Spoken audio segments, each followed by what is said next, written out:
Good morning, everyone. I will begin. Oh, good morning. What day is it? It's Thursday. I will begin by starting this Lake County Planning Commission hearing for November 14th, 2024, calling to order at 9:01 a.m. We will begin with the Pledge of Allegiance.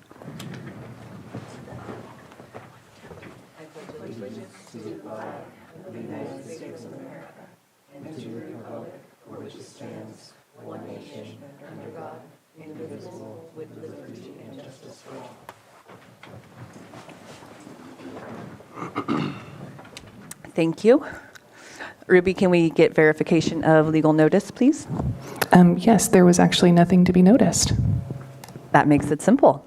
Thank you. Moving on, we are looking for any discussion or motion to approve the minutes from October 24th, 2024 Planning Commission meeting. If there's no further discussion, I would like to approve the minutes from October 24th, 2024. Okay, motion, do we have a second? Second. Motion and a second. All in favor? Aye. All opposed? Motion carries. Next, we will get into our citizens' input. This is an opportunity for anyone in the public wishing to speak on any topic that is not included in the agenda today. Okay. Any hands in the Zoom room, Ruby? Okay. We'll leave it open for just a minute. And we'll officially close public input, and we will bring up our first timed item at 9:05. Thank you. Oh, is this working? Yep. Good morning, Commission. Michelle Iris, Principal Planner. I have Mary Claiborne, Senior Planner with me, and of course, Director Turner as well. We're here to provide an informational update on the Cannabis Ordinance Task Force recommendations thus far and the work that they've done beginning in 2022 when the task force was first created by the board to update our existing cannabis regulations, currently in Article 27. So in your pack, oh, go ahead. Just a second. We have just a couple minutes until 9:05. Thank you. It's okay. Thanks for that warm-up. I was excited. I know. I thought you were giving us a little prelude. I was like, okay, cool, a little history, kill the silence. We will check back in about 2 minutes. All right, we are showing a time now of 9:05. And as Michelle had mentioned, this is an informational update on Cannabis Ordinance Task Force recommendations. Good morning again. Thank you. I'll skip the intro I already did preemptively. Thank you. So as I was saying, the Cannabis Task Force began meeting in August of 2022 to go through our existing cannabis regulations in Article 27 and update them, streamline them, make them more consistent with state regulations. We also have been identifying issues or areas where we could update the ordinance just based on our experience with permitting cannabis projects over the last few years. Excuse me. So in your packet, you'll see Table 1 includes a list of recommendations to date. Task Force is still going through a number of recommendations that are included in Table 2. So for the rest of the calendar year, they are meeting weekly instead of biweekly for 3 hours instead of 2 hours to try to get through some of these issues. The intent or the hope was to get all the way through that list and Planning Commission as well as Board of Supervisors by the end of the calendar year. Today, as mentioned, we're doing an informational update, and then we'll continue meeting with them and bring it to the board as an informational or potentially in concept, is that correct? By the end of the year is the goal. So beginning on Table 1, I was planning to just sort of give a high-level summary of these items if that's amenable to the commission, and then, of course, jump in at any time if you have questions about specific items here on the list. I think that's a great way to go about it. Okay, great. So the first thing on table 1 is the permit types, and essentially that's the list of tables we have in the zoning regulations stating what license type requires what type of permit, whether that's a minor use permit, a major use permit, or allowed by right. So the list of recommendations came to the Planning Commission last year of those permit types and also went on to the board for their input. Those are actually summarized in attachment 1, so we'll have to flip back for a moment. And this table includes the list of recommendations from task force, what the Planning Commission noted and recommended, and then as well as the board recommendation. I'll just highlight, I won't read these line by line since you have seen these before, but the changes that the board made included for type 9 retail, they wanted to remove C1 because they were concerned about having certain types of storefronts and didn't want them boarded up because those are for delivery only. For type 10 retail storefront and on-site consumption, they wanted to change it to a minor use permit instead of a major for C1 and C2. Moving right along here, for processor license, they added PDC, that's our, with a use permit. And for type 10 retail storefront, they changed C1 and C2 to a minor use permit instead of a major use permit. And those are the changes that they made to that table there. So did anybody have any questions about that, or should I keep moving along? Okay. And those still have to be adopted and formally, codified in our ordinance too, but those are the recommendations to date. So moving along, flipping back to the first table in the staff report, there also is, I should take a moment to step back and say that at first, task force was going sort of line by line through the ordinance and the regulations. So you'll see some of that, like the second one, general requirements, they chose to leave the language as is. And so that was the approach for the first couple of years. We realized that may not be the best use of everyone's time and trying to move things forward. So we then narrowed it down with that list of special meetings that we're doing for staff suggested items to discuss, as well as COTF task force items and public items that folks have identified. So you'll see that change in the approach here. So moving along to state license requirements, a lot of it is just sort of text cleanups. You'll see on the first couple of pages here for applicant, state regulations, property owner approval. We did add in here, the suggestion is to add written approval shall be renewed annually for property owners. A big one of discussion was background checks. Currently, the language notes that all applicants and employees shall undergo background checks, and the recommendation you'll see in the underlined text is specified to full-time and part-time employees, excluding licensed third-party contractors.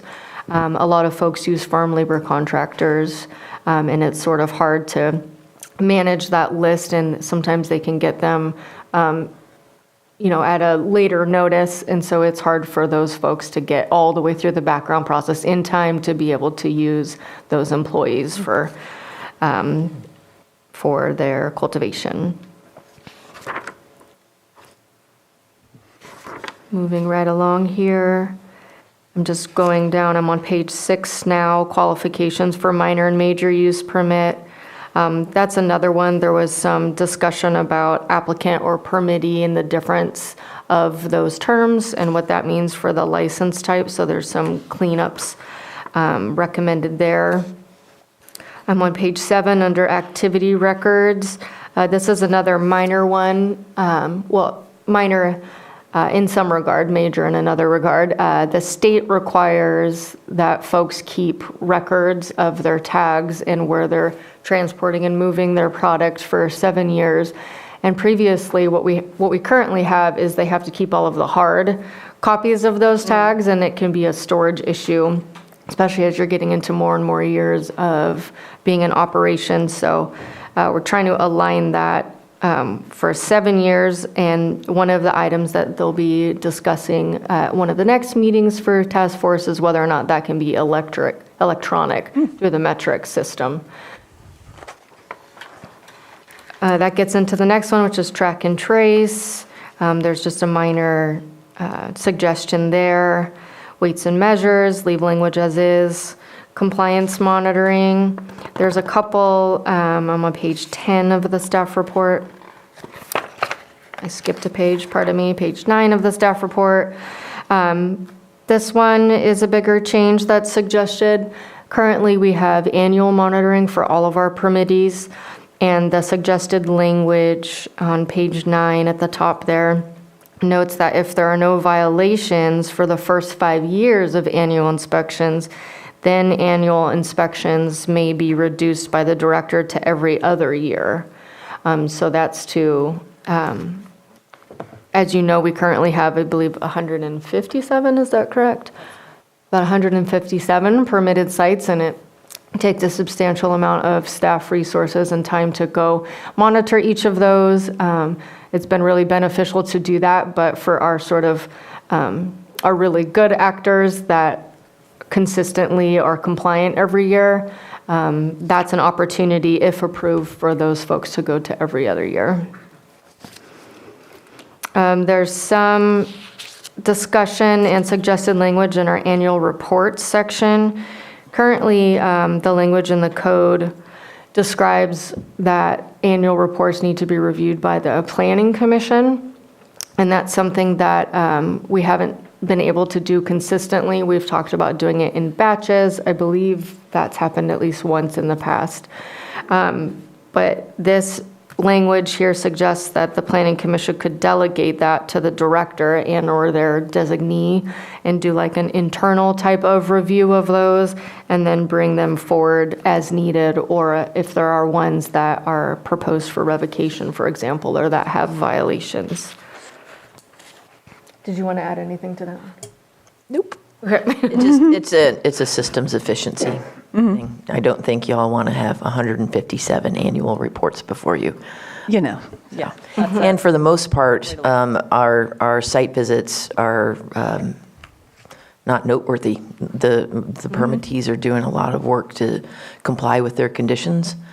We may see a little thing here, a little thing there that just needs fixing, but we differentiate. When we do find issues, we differentiate between the permittees who had, okay, that was a whoops, let's fix that and get back in line, versus the, okay, this is rather blatant. You know, I think you know what you're doing and it's not according to the conditions. And so we take a closer look at those for possible revocation. That's consistent with the board's direction to support and work with the permittees in good standing and zero tolerance for the ones who are just, you know, kind of hiding through the permit to do their own illicit activities. So, yeah. And then Sam just noted that the video is not broadcasting on Granicus. Do we need to take a minute for that?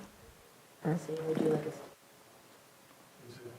Would you like us to take a moment? Yeah, let's take a quick break, please. Okay, we will, time now is 9:15. Due to some technical errors, we will take a break and resume at 9:18. Time now is 9:18. Welcome back. Thank you for your patience. We had an internal glitch with our streaming on Granicus. If you are looking to go back and see what was previously stated, you're welcome to go to PEG TV, our YouTube stream, or on Facebook as well. So we are all up and moving and running live. So I apologize for the interruption. And Michelle, if you wanted to continue, I believe we're on page 12. Yes, thank you. Oh, and we're also going to stream, we're going to share screen on the tables that we're talking about. Are we able to pull up a PDF of that? There we go. Yep, here we are. So this is the table that I have been summarizing. Okay. We're at the bottom of page 11. Let me get there.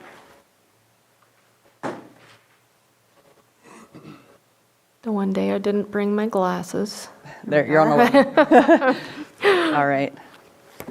So identification of emergency contacts and complaint records, some of those just have minor changes that are here in the table. I won't get into detail on those, but moving into prohibited activities at the end of 11, this section has a bunch of sections that are definitely of interest to the task force, the public, and staff. So I'll go into a little more detail on these. The first one is tree removal. You can see on the first column there, that's the existing language that we have, and then the recommended language is in that third column. So what the task force recommended is that removal of any commercial tree species that are particularly to the oak species that we all know are very important to our ecosystem. Unless otherwise specified by a countywide tree removal ordinance.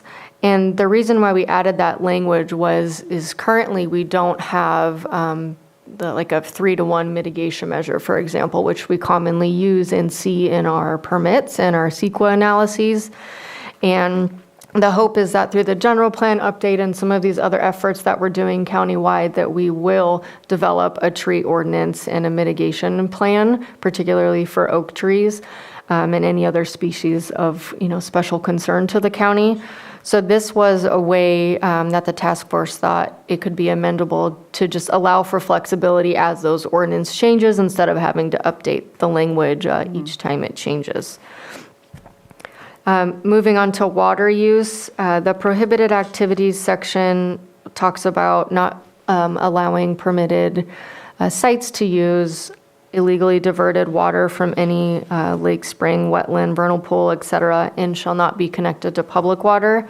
So the task force recommended changing the title to diversion of water as a more fitting title. And then that's just for that section itself, and there's a lot more recommendations, or requirements, I should say, within the stormwater and water use sections within the property management plan that's outlined as noted there on page 136 of Article 27. So it's sort of an administrative change there to that section itself. Getting into odor, as we know, that's an issue that comes up often with cannabis permits. Let me make sure I'm scrolling down. I just realized here.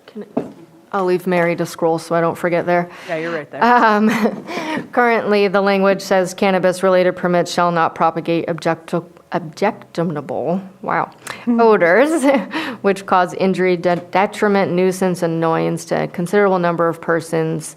And then it goes on. I won't read every word of that.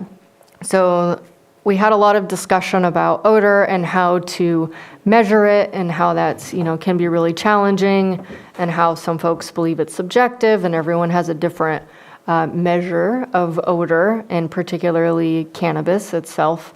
Some people like the odor, some people don't, some people are allergic or have health issues that have been, stated. So we went back and forth a lot on that, and you can see the red line version here, or it's in strike through, trying to make that a little bit more enforceable through the property management plan, because in their property management plans, they're required to address odor, and at the state as well, particularly for mixed light and indoor. For outdoor, we had discussions on really the main thing that you can do is, increase setbacks, or by different zoning types and site layout and different things of that nature is the best way to mitigate odor, in addition to potentially planting different flowery or aromatic species. So I just want to note that, as you can imagine, we had a lot of discussion about odor. We spent a few meetings on that one, and this is where they landed with the suggested language as of now. The next one is electrical generators. As you know, that comes up a lot as well for our permitted sites. The current language says indoor or mixed light cultivation of cannabis shall not rely on personal gasoline, diesel generators as the primary source of power, and that it shall only be allowed for temporary use in the event of power outages that are beyond the permittee's control. That's, talking about like a PSPS or something of that nature. So the recommendations are in a bullet point format and include applying that to all cultivation, not just indoor and mixed light, adding requirements for the stationary storage systems for the fire code to address any concerns related to fire hazards, moving just that section to prohibited or restricted uses, and then also differentiating between an unanticipated emergency use and then our folks that are waiting for PG&E permanent power sources. As you know, when PG&E won't establish a new power source until after the use permit is approved, and sometimes that can take, as I understand, up to a couple of years.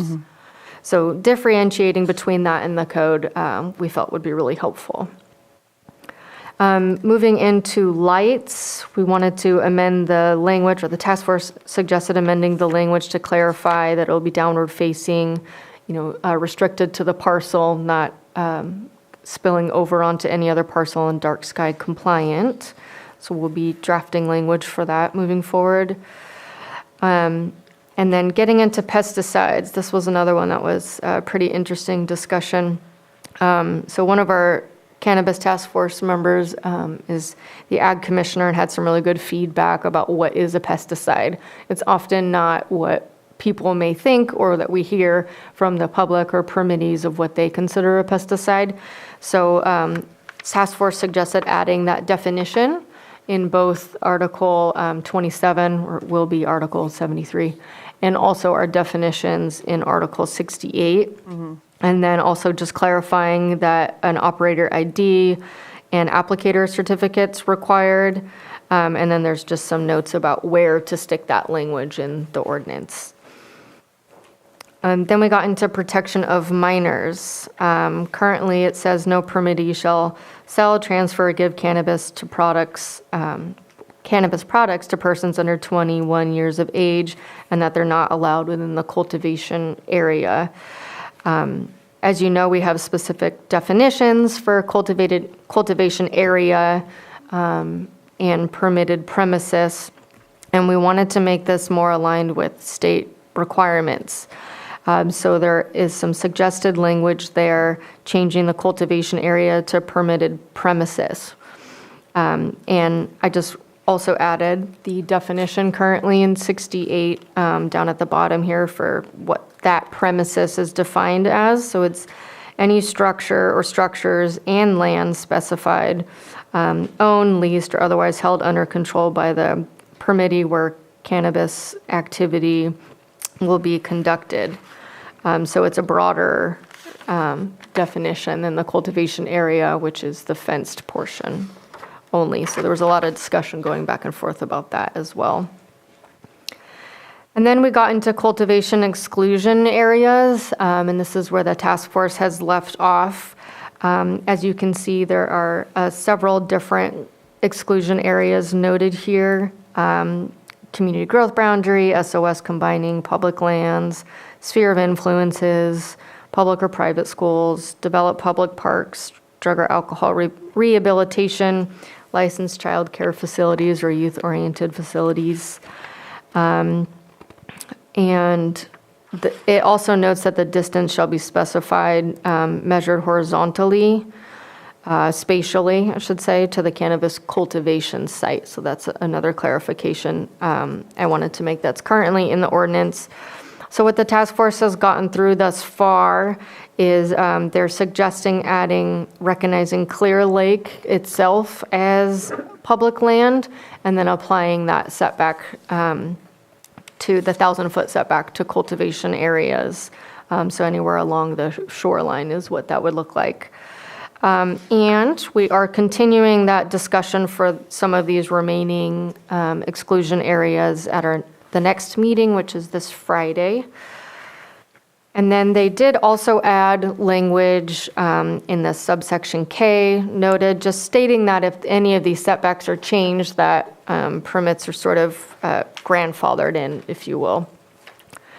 And then Mary is going to go on to describe the list of items that are still remaining for task force, unless you all had any questions about anything that I went over. I just have a wonderment about, in attachment A, there are a lot of reference to areas where you could do things and you couldn't do things. Is there some sort of a GIS overlay map to give us a sense of, is that going to be next to me or is that down the road? Or, do you have something that, visual? I mean, I read this, but Yeah. I don't fully understand locations. Yes, yeah, great question. We have, a GIS public portal that's a parcel viewer, and it does have a zoning layer on it, as well as some other layers. I'm happy to send that out to you and anyone else that may need it. So you could turn that on and then see where the different zoning districts are that correlate to where these could be permitted or allowed. Oh, good, because that'll help put context to Yes. this. Okay. Yes, Yeah, if absolutely. you could send that out, that'd be wonderful. Okay. Thank you. No problem. Any other questions for staff before we hand it over to Mary? No? All right. Good morning, Commissioners. Mary Claiborne, Senior Planner. I'm going to pick up where Michelle left off for the remaining focus topics for the Cannabis Ordinance Task Force. Many of these items have been suggested by staff and also the task force. In the amount of time that we've seen these approved projects and conducted annual inspections, staff has noted a few things that we would like to have clarified and codified in order to make these efforts more enforceable. With that, I'll begin. Incomplete abandoned applications and voluntary withdrawal. The DCC, Department of Cannabis Control, has regulations for incomplete and abandoned applications that after a period of time, if we no longer hear from an applicant, we can close that project. At this time, we have had several projects that we have been unable to close due to the extended periods of time in which our applicants have kind of just backburnered their projects, if you will. So having this type of action makes this enforceable where we could actually close these projects out and not continue to reach out to the applicants year after year in hopes that something with the project will change. Additionally, we have the voluntary withdrawal option. With many business types, people can close their doors and decide not to do business any longer. That is not the case with commercial cannabis use permits. They have to expire after 2 years of inactivity or expire after the 10-year shelf life of the permit. So with that, we want to be able to add and incorporate the voluntary withdrawal effort so people can close these use permits by their own choosing. And with that, the recommendations that staff is going to bring forward to the Cannabis Ordinance Task Force is that this would have to be a notarized document from the original applicant to confirm that it is in fact being closed by the original applicant. Additionally, setbacks consistent with the Water Board. There was intent for a resolution to align with the State Water Board's setbacks for water courses. With that, the resolution went to the board. However, the ordinance did not follow through. So with that, we just want to align with what the original idea was to have our state regulations and our local regulations align more closely. An additional topic is operational hours. While Article 27 does specify delivery hours, it does not specify construction and operational hours for outdoor and mixed light cultivation and other non-delivery activities. So with this, we would like to have clarification that all of these hours are not the same hours. We want to have specification to each types of activity in which they're allowed to take place at the locations. Again, echoing Michelle's statement for records retention, staff has identified totes and totes of storage for these metric tags at some of the larger farms that are now requesting to bring in shipping containers for record retention. For that, we feel like we don't want to continue to add more things to a project for for record retention when we could use the metric portal and have electronic versions available to us. And with that, we would need that codified as well. Another concern based on odor was increased setbacks for outdoor cultivation. As previously mentioned, odor affects people differently, and with that, we found that the size of the farm significantly affects the amount of odor that's being produced. So with that, for consideration by the task force is increased setbacks for the sizes of these proposed farms. During annual inspections, staff has identified RVs on commercial cannabis cultivation sites. At this time, RVs are a temporary use to a residential dwelling being constructed on site. And this is typically with a zoning permit for a temporary dwelling. And with that being said, a lot of these farms do not have intentions of constructing a primary dwelling because the purpose of this is agriculture in nature and not necessarily residential. So that is not currently an allowable use. One thing that we've found that may align with this type of use is a temporary construction office that is seasonal based on the need. And that's something that staff would like to bring forward to recognize, because while some folks may want to put in permanent structures at their sites, others may not. So with that being said, it is an item that's being brought forward to the Cannabis Task Force to consider. Another identified issue on site is farm labor contractor registration. So when staff conducts annual inspections, we do require live scan background checks for employees of the farm. But as previously stated, third-party subcontractors do not have to provide this information. However, they do have to be registered with our agricultural commissioner and with the state. So if we could have this codified where the farm labor contractor registration with our local ag commissioner is posted on site with the state license and other applicable documentation, we would be able to verify that it is in fact registered with our ag department and not a subcontractor that's not registered. As you all know, the notice of applicability date of October 31st, 2020 was set in place by Ordinance 3092, and with that, no new applications for commercial cannabis cultivation can be considered without enrollment with the state water boards by October 31st, 2020 or prior. With that, the task force is going to look at this ordinance and that date and see if that unofficial moratorium still applies.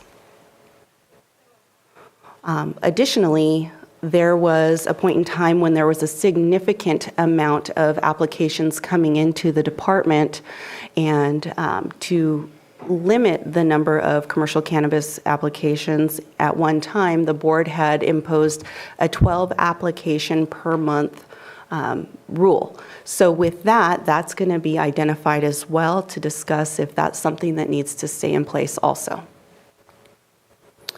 An additional concern has been cannabis density of cultivation and retail sales in close proximity to each other. This is something where it could be, business-based. Is it affecting other businesses that are already established for new businesses to come in? Also, cumulative effects on larger projects that are placed in close proximity to each other. So that is something that is going to be considered by the task force. Another issue that has been identified by staff and specifically code enforcement is the number of plants that are at residential locations with primary caregiver, medicinal use, and adult personal use. So with that, code enforcement will come out and talk with these residents of the county, and they'll give them, so to speak, a magic number and say, well, I know the number that I can be under. But the question is to whether we can verify patient status to confirm whether they're actual patients or if they're adult use recreational growers who are kind of going in under the radar as a medicinal patient. And we can't request medicinal patient information due to HIPAA laws. So with that, what we can do is dig a little bit further, and the California Department of Public Health issues UUIDs. And this is similar to a DCC license number for commercial cannabis, but this is based on patient registration. It does not include any patient identifiers other than their name and their number, and that they are a verified patient. So with that, we would be able to determine actual patient status. The opt-out and reduced canopy process is something that CDD staff and the tax collector have worked on collectively for the past 3 years for a reduction of the cultivation taxes if a farmer is not cultivating their full square footage that they're permitted for. With that, CDD does send out notification 60 days and 30 days in advance of our June 1st deadline to receive our annual compliance monitoring fees and our performance reports. And with that, the June 1st deadline was sufficient for the tax collector to be able to have identified those sites that are reducing canopy and also opting out for the season. The state has a similar process in which they require this information by the spring. However, we give our cultivators a little bit more time so they can determine based on their plant orders and the license status that they have if they're going to be able to cultivate less than what they're permitted for, or opt out of cultivation activities for the year for the growing season. So with that, June 1st would be that date because it is CDD's hard deadline date to receive the performance report and our monitoring fees as well. Fallowing is something that was brought forward by the task force, which aligns with the opting out process. Fallowing is based on the Department of Cannabis Control's regulations to allow people at the state level to recognize that a site will not be operable for that growing season. So those two things do go hand in hand. Additionally, staff has recognized that during annual inspections, some of these locations are abandoned. And with that, we are requesting potentially that reclamation bonds be put in place. That way, the site can be restored to its original state at the end of the cultivation activities, regardless of whether the use permit has gone through its extended life period of 10 years. So with that, we do think that that would be a protective measure to return the properties back to their original state prior to use permit issuance. An additional effort is the method for calculating cannabis canopy. The Community Development Department calculates canopy on how it's proposed by our applicants. We have some applicants that propose canopy and cultivation as the same area, cultivation as a larger area with canopy proposed inside of that area, canopy as a designated area on its own, and then canopy with rows and aisles. So with that, we're looking to align and have a streamlined effect of how canopy will be proposed and approved based on one calculating method. And that concludes the upcoming topics for the Cannabis Ordinance Task Force, and I'm available for any questions you may have. So then our next steps, if I could pick up where Mary left off, this list of topics to consider is slightly fluid because we also do encourage public input, and there are some questions that'll come from the public that are going to be considered by the task force. The next steps after that, we will visit the Board of Supervisors just to give them the similar update to what you have received today. Our goal was to have a draft ordinance ready by the end of the year, but that's not going to happen. However, before our two outgoing supervisors leave, we wanted them to be able to have some comments and recommendations. After that, we will start the drafting of the ordinance, which will be robust and comprehensive. And that draft document will then get its review again. So you will see these again, in addition to the topics left for the task force to cover. It will go through review of the Agriculture Advisory Committee, also then back to you with the Planning Commission and a notice public hearing, as well as in the board for a notice public hearing. 2, because it's an ordinance, or no, 1 public hearing, and the second is for possible adoption. So we anticipate that that will take a good chunk of next year, just because we're integrating it in with Lake County 2050 activities and all of our current planning projects as well. So, but we did want you to just have an update to see they have been working steadily, and we definitely appreciate the dedication of the task force members. Yeah, and I did watch that meeting where you guys had decided to collectively sit down, make them longer and more frequent to chunk away at the task ahead of you. The meetings have gone from 90 minutes to 3 hours. Sure. And they, instead of every other week, they will be every week. And this week it is on Friday and then again on Monday.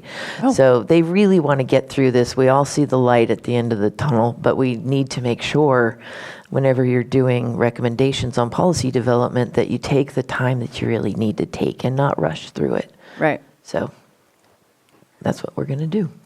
Well, thank you, and thank you, staff. Is there any, obviously, if there's any further discussion, there's no decision-making or anything like that. You guys have any questions or anything, or directions you want to give staff until you guys see them again at all? No? Yeah, I have a few questions. Well, they kind of came up as we were kind of going through these items. One is regarding whenever we do the annual review for each project. From the ones that have been done in the past, have we seen, what are the main types of, for example, complaints as a chunk that are received by neighbors or the public in regards to these projects that we're approving? I want to ask that question because, you know, we do get like maybe 10 people from the same, area, and the setbacks that are in the ordinance might not be enough. If, for example, if there's complaints about odor or lights or anything like that. I'll defer to our staff who are hearing those complaints every day.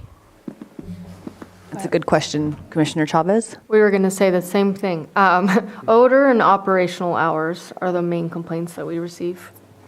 Okay. And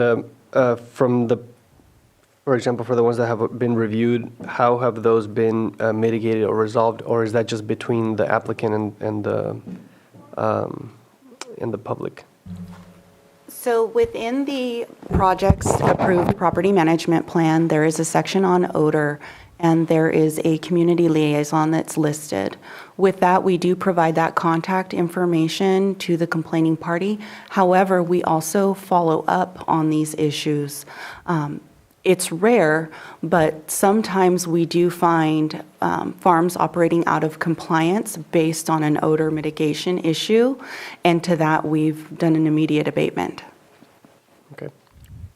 And then another question, from the projects that have been reviewed, how close do the hydrology reports compare to the actual water usage? Is it fairly close, under, or over?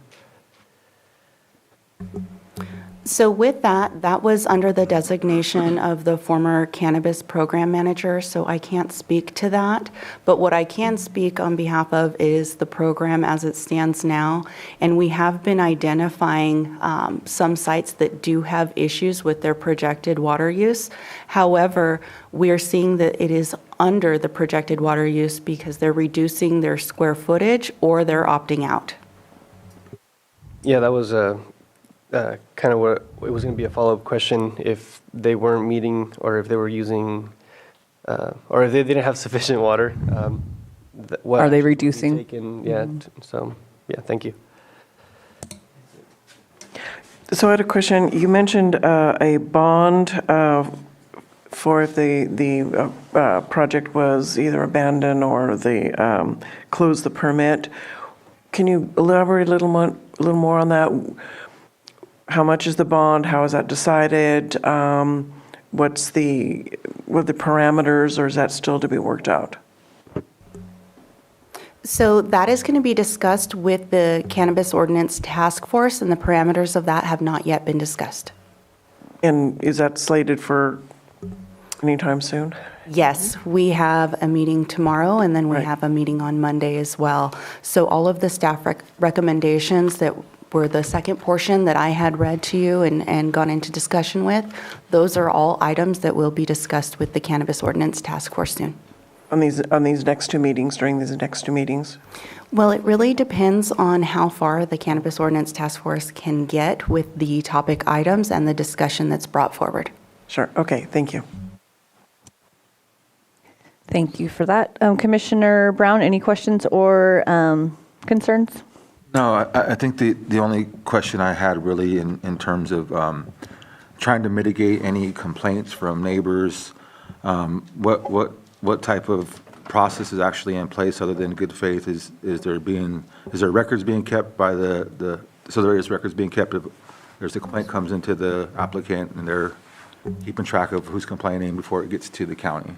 Yes. Okay. So with that being said, all of the complaints that come into the Code Enforcement Division for permitted sites are forwarded to the Planning Division.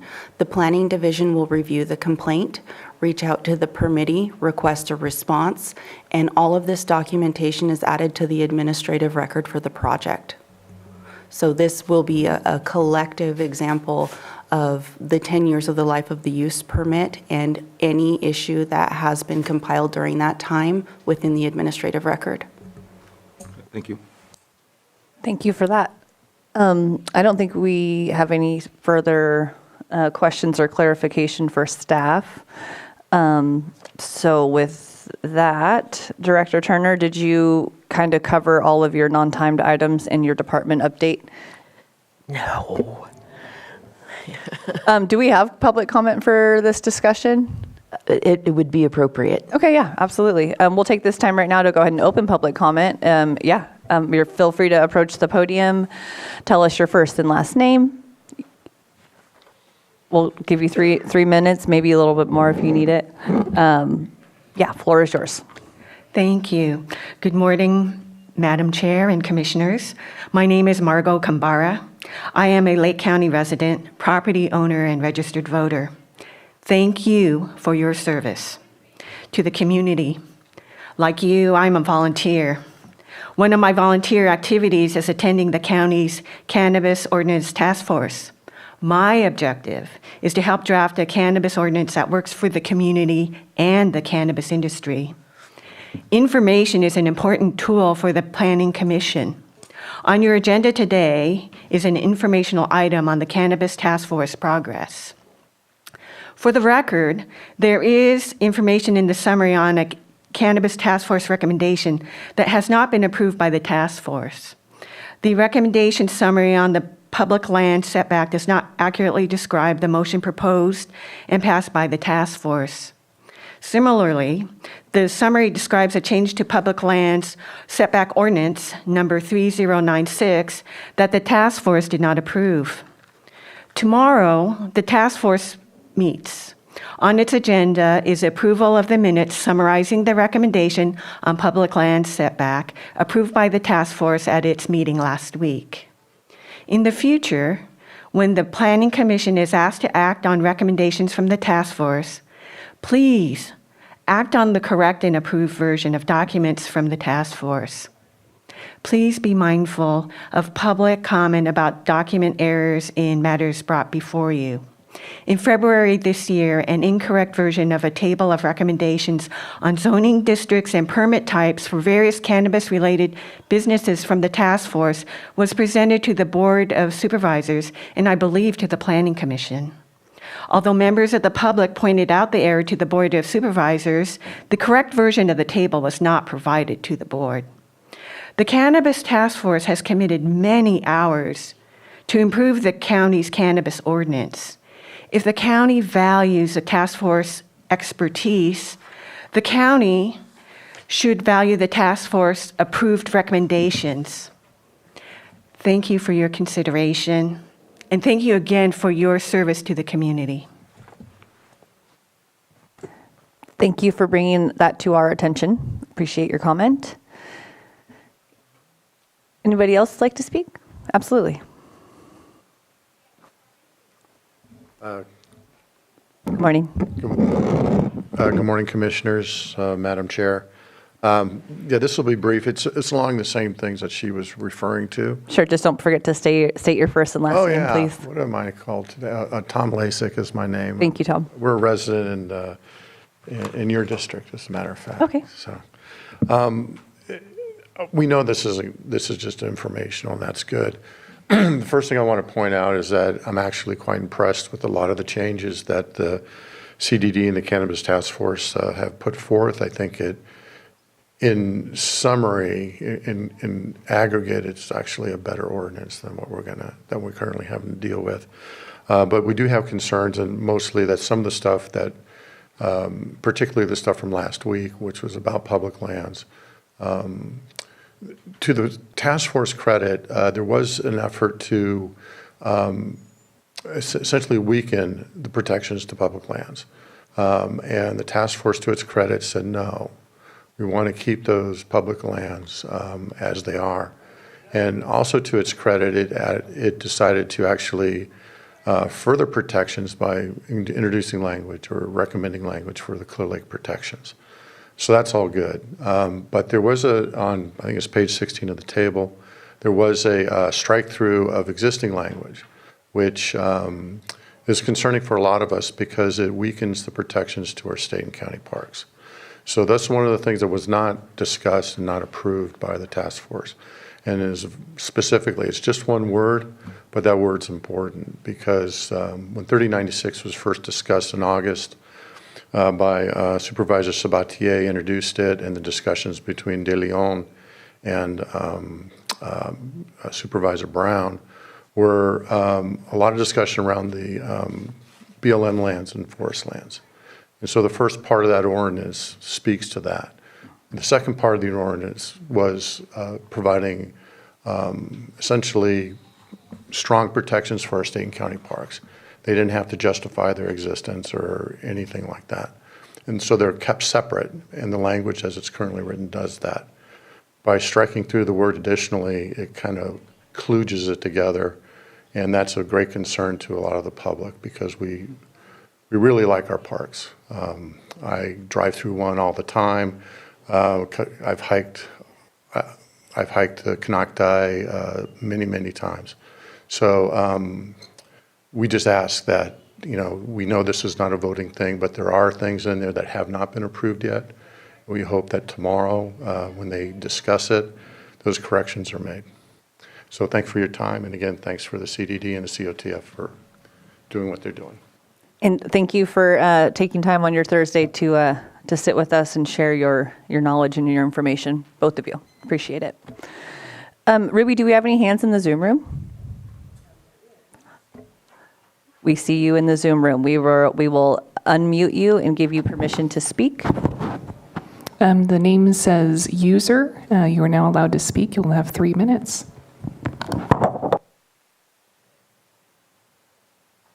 User, are you able to speak?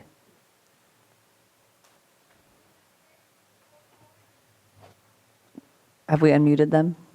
You are unmuted if you want to try to speak to see if we can hear you.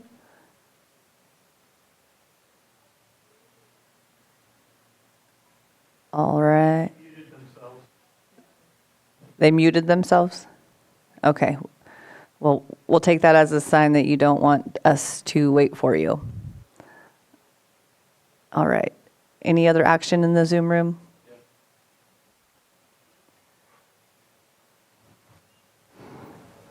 Maria, go ahead and please state your first and last name, and you're able to speak for 3 minutes.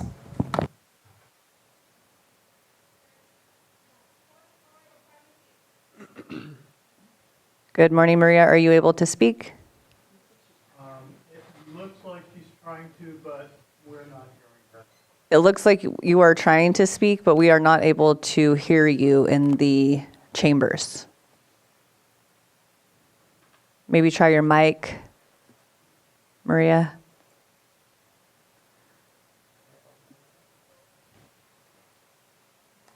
Or are we muted? We're not able to hear her. Yeah, we are unable to hear you, Maria. You can type in your question or your comment in the chat box if you'd like. We could try to read it for you.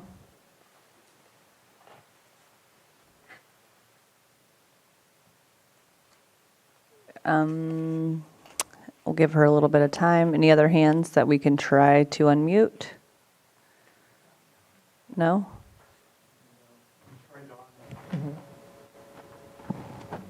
Donna, go ahead and try and speak.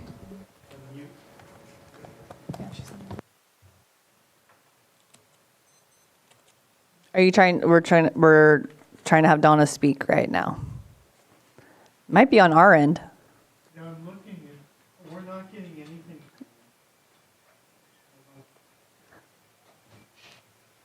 Yes. I'm hearing that chat is disabled. Oh, chat might be disabled. That might help with being able to communicate. Thank you for sharing that.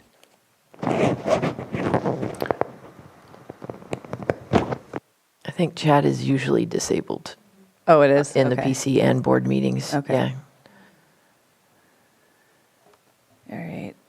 You want to try to unmute Donna or Maria again? Just want to make sure we try to give them an opportunity to communicate.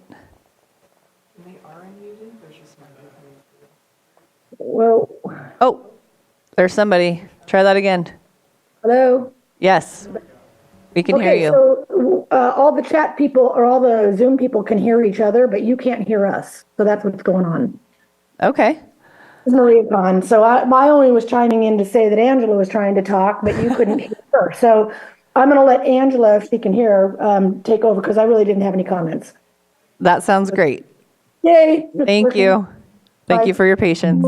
Thank you for your time.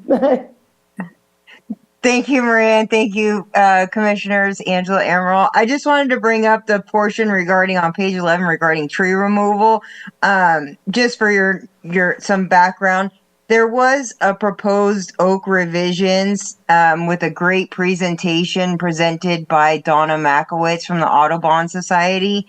And as you guys can recall, there's been a lot of projects. There was one recently that it was approved to remove 42 mature oak trees. So the oak tree, the revisions proposed by the Audubon was heavily supported by the public. We feel that waiting 3 years for the general plan update is too long.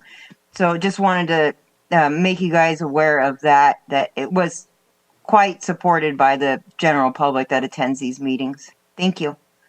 Thank you for your comment. All right, anybody else you would like to unmute with their hand raised? I don't know if Maria wanted to say something or if she just... She said no. All right, if anybody else wishes to speak, if you can raise your hand in the Zoom room, we will give you an opportunity. All right, looks, Like Donna? Donna, does she want to talk?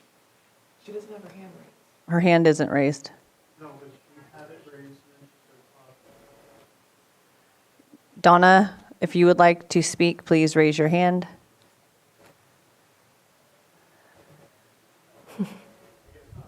All right, well, thank you. Madam Chair. Yes. I would just like to clarify one thing raised by Tom and Margot. Oop, pardon me. Thank you for bringing that up. I just wanted to clarify on page 15, the strike through of the word additionally was just a grammatical thing because we ended up adding an additionally after that. So we did not remove the provision for all state and county parks or public lands, But I thank them for pointing that out because we'll go ahead and just make sure that that language reads maybe more clearly. But just wanted to state that for the record that we didn't remove that, but we will go ahead and take a look at that language. Thank you.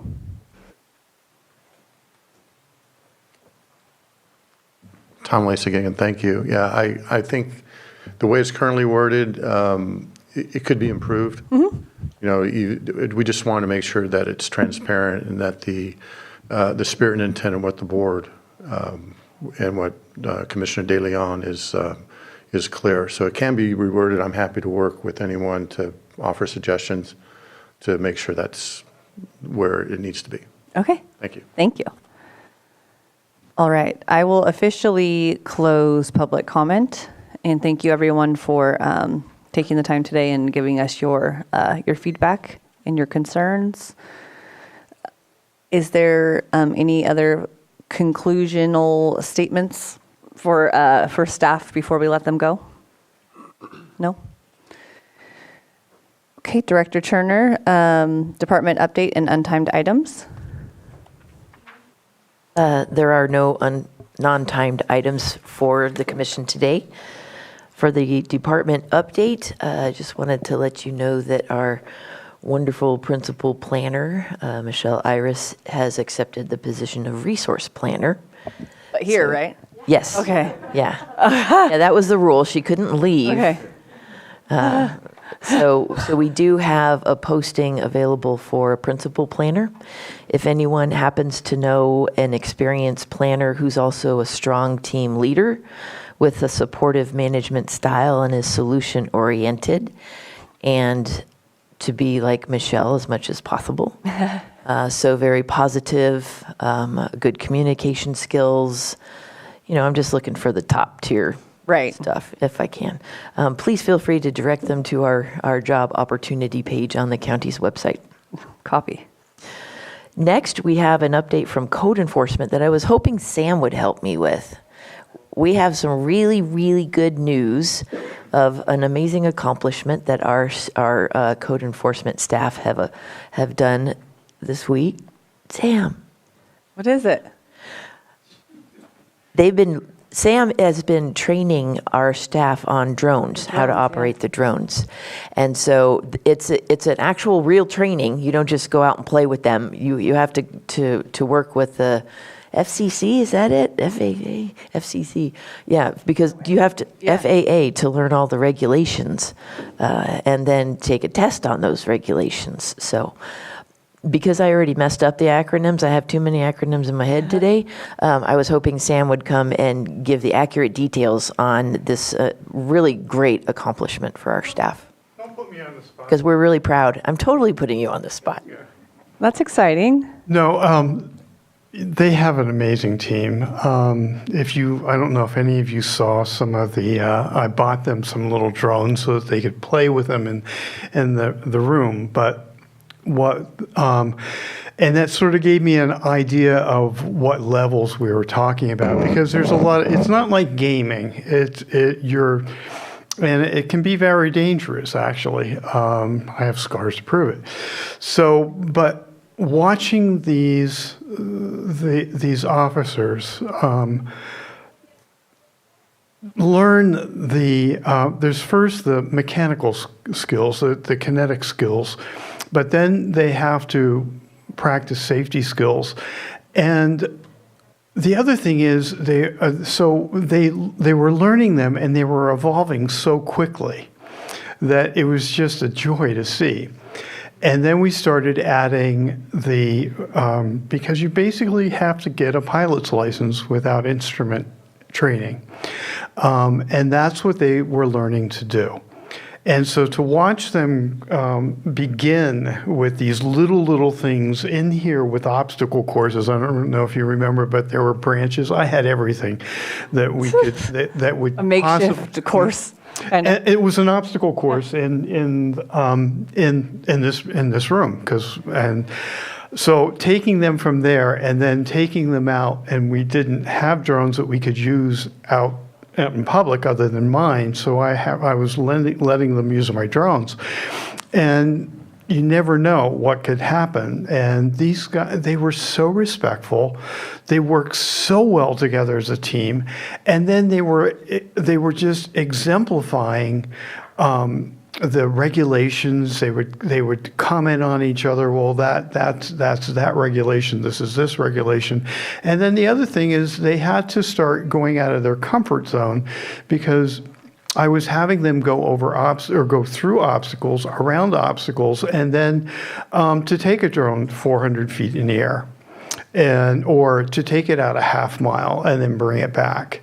And watching them evolve was just a joy. And it was so encouraging. And so I just have to, I was so impressed with your staff. I got to just say, it was just remarkable. And they were so supportive of each other. Oh yeah, you need to learn this. Oh yeah, well, let me help you with this. And they just did this. And this was not something that was a short-term experience for them. This went over, 3 months? It was a long time, and sometimes they couldn't fly because of weather or whatever. And so they had to relearn those skills, which is exactly what you want them to do. It was just a joy, I just have to say. And they all passed their FAA Part 107 exam.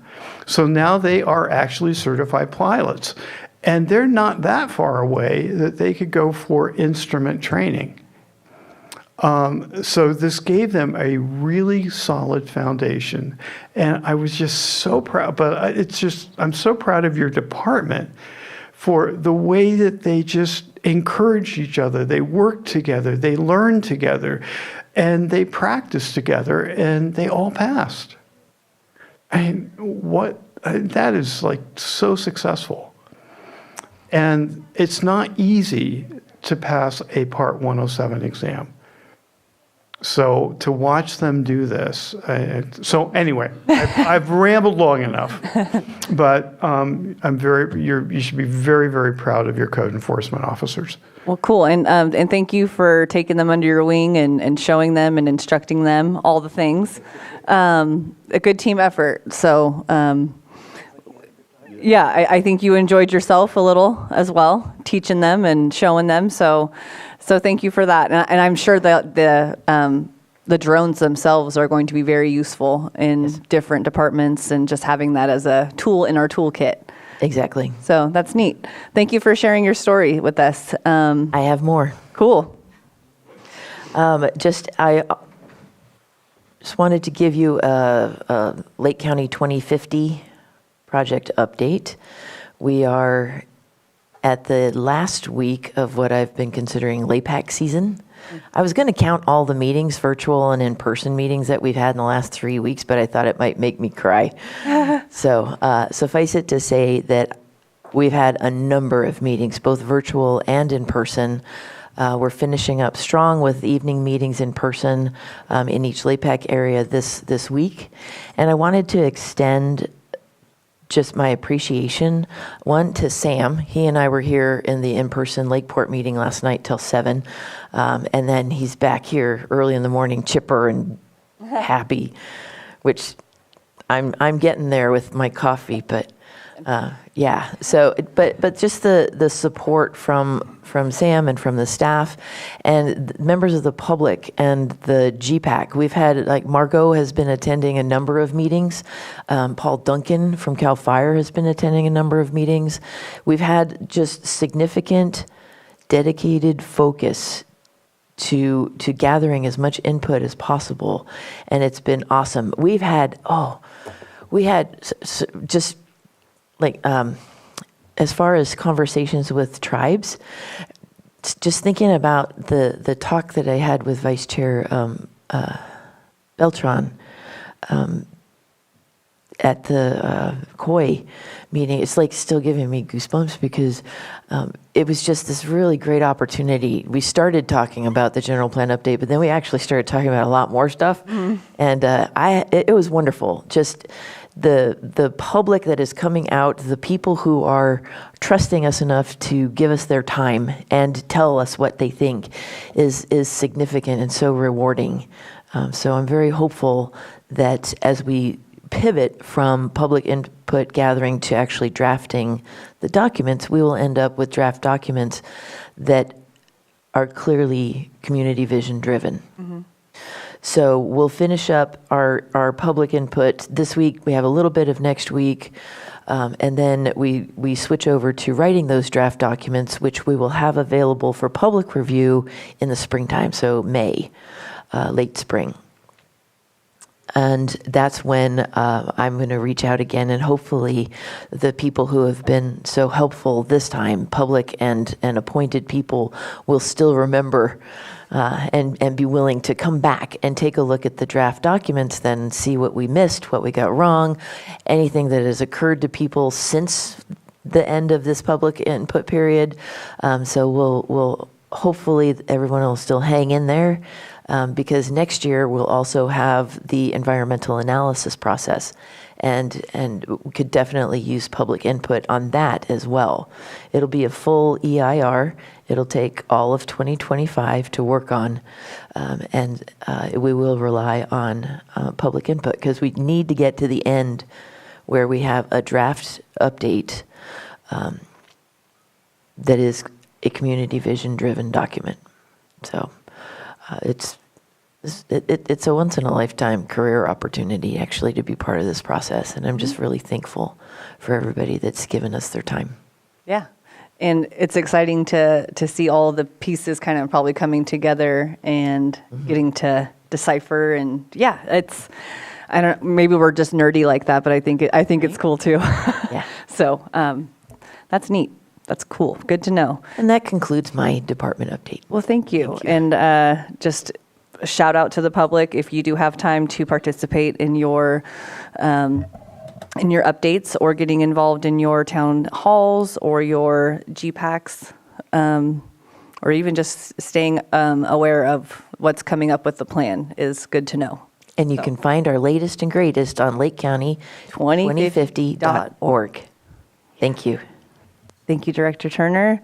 Thank you, staff and everybody out there in the public. We will go ahead and adjourn this meeting at 10:16.